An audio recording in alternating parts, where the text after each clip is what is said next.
تو آج ہم بات کر رہے ہیں ایشیا کپ 2025 کے فائنل کی۔ پاکستان بمقابلہ بھارت اور شکست ہوئی پاکستان کو ایک ایسی پوزیشن سے جہاں سے جیت یقینی لگ رہی تھی۔ کیا کہیں، ہاتھ آیا میچ منہ کو نہ لگا۔ اور ہم آج دیکھنے ایک تجزیہ جو ورلڈ سپورٹس یوٹیوب چینل پر آیا ہے، اسی ویڈیو کی بنیاد پر ہم آج بات کریں گے، خاص طور پر پاکستانی بیٹنگ لائن اپ پر۔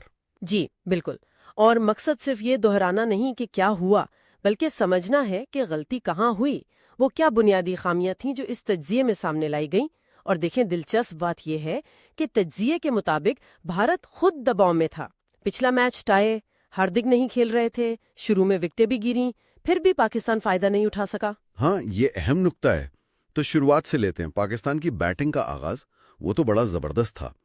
تجزیے میں کہا گیا کہ 12 اوورز میں 107 رنز، صرف ایک آؤٹ۔ یہاں سے تو لگ رہا تھا کہ 180 شاید 190 بھی بن جائے۔ بالکل، 180 اتونس کا لب لگا تھا، لیکن اس کے بعد جو ہوا وہ تباہی تھی۔ ویڈیو میں خاص طور پر یہ ہائی لائٹ کیا گیا کہ آخری 9 وکٹیں صرف 39 رنز پر گر گئیں۔ پہلے 3 بلے بازوں نے 117 رنز بنائے، تو باقی 8 کھلاڑی مل کر صرف 39 بنا سکے۔ صرف 39۔ جی، اور پھر اس کا موازنہ بھارت سے کیا گیا۔ ان کی بھی تو شروع میں وکٹیں گریں، پاور پلے میں 3 آؤٹ ہو گئے تھے، لیکن انہوں نے، خاص کر تلک ورما نے، ذمہ داری دکھائی، گیم کو سمجھا۔ تو یہی بات آ جاتی ہے بیٹنگ کے فلسفے پر۔ تجزیے میں یہی کہا گیا کہ یہ intent, aggressive cricket, strike rate, ان سب باتوں کے باوجود وہ گیم اویئرنس، وہ ذمہ داری، وہ نہیں تھی۔ جی ہاں، بالکل۔ اور فخر زمان کی مثال دی گئی۔ ان سے تو امید تھی کہ وہ تیز کھیلیں گے، جارحانہ آغاز دیں گے، لیکن پاور پلے میں وہ بھی سست رہے۔ 14ویں اوور تک پہنچ گئے، 31 گیندوں پر 38 رنز تھے، صرف 2 چوکے، 1 چھکا۔ تو تجزیہ نگار نے پوچھا کہ کیا یہ ہے وہ انٹینٹ؟ اچھا، اور بھی تو تنقید تھی، جیسے وکٹ کیپر پر نام نہیں لیا گیا تھا شاید۔ جی، نام نہیں لیا، لیکن ان کی سست بیٹنگ اور رنز نہ کرنے پر بات ہوئی۔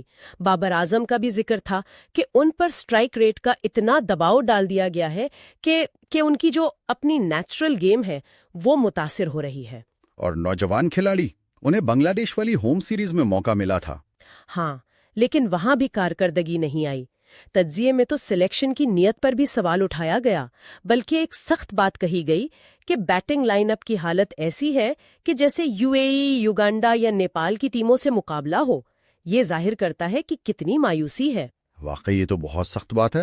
لیکن یہ بھی ماننا پڑے گا، اور ویڈیو میں یہ واضح ہے کہ بولرز نے ہی ٹیم کو فائنل تک پہنچایا تھا۔ سری لنکا کو 133 پر روکا، بنگلہ دیش کے خلاف 135 بچائے۔ یہ بولنگ کا کمال تھا۔ فائنل میں بھی شاہین فہیم اشرف نے اچھی بولنگ کی، لیکن حارث روف پر تنقید تھی کہ آخر میں رنز دے دیے، وہ مہنگے ثابت ہوئے۔ جی، وہ آخری اوورز میں جو رنز پڑے اس نے فرق ڈالا۔ تو اب آگے کیا کچھ تبدیلیاں کافی ہیں؟ تجزیے کا نچوڑ تو یہ تھا کہ اب سرجری سے کام نہیں چلے گا، اب تو پورا آپریشن چاہیے۔ بالکل، یہ بہت بڑا مطالبہ ہے۔ سلیکٹرز پر تنقید ہے۔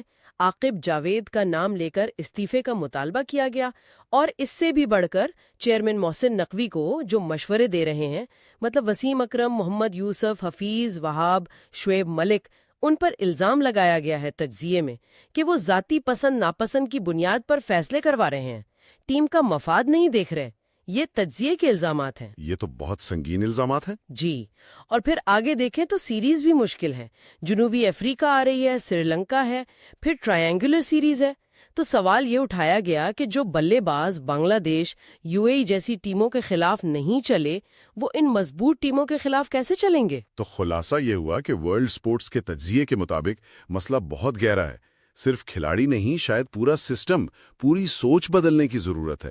ایک مکمل آپریشن صرف بولنگ کے سہارے کب تک چلا جا سکتا ہے؟ بالکل، اور آخر میں ایک سوال چھوڑا گیا ہے جو بہت اہم ہے کہ یہ جو ٹیلنٹ ہے جس کی بات ہم سالوں سے سن رہے ہیں، اس کا کیا فائدہ اگر وہ پرفارمنس میں نہیں بدلتا؟